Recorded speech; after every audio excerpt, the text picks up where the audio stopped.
The power of the United States Navy is often measured by its fleet of aircraft carriers.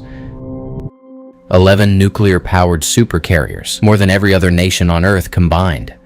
To many, this number feels like a product of pure military might. An arsenal built for global dominance.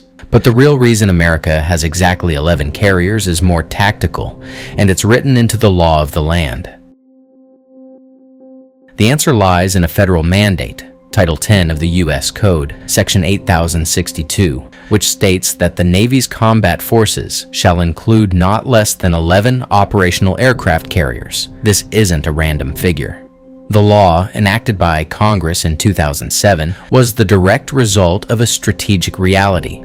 No matter how powerful a single carrier strike group is, one ship can't be in two oceans at once. Understanding the 11 carrier rule means understanding availability. A supercarrier is a 100,000-ton floating city with a crew of over 5,000.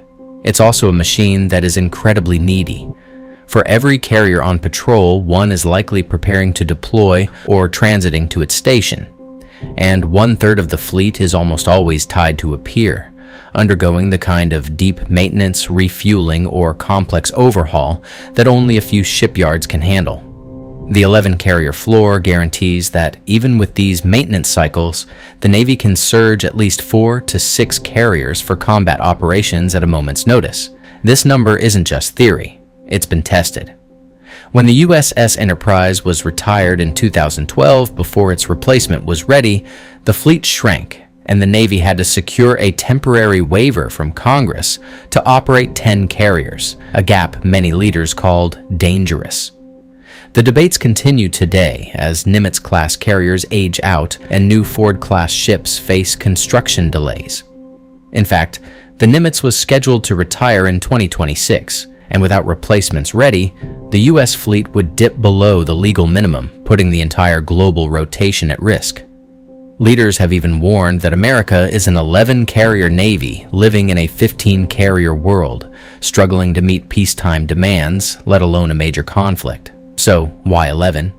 Because global leadership is a 24/7 occupation. The U.S. must cover the Indo-Pacific, the Middle East, the Mediterranean, and the Atlantic simultaneously. By law, 11 is the number designed to keep those commitments from breaking. It's the legal backbone of American power projection, a number set not by choice, but by the mathematical certainty of what it takes to be everywhere at once,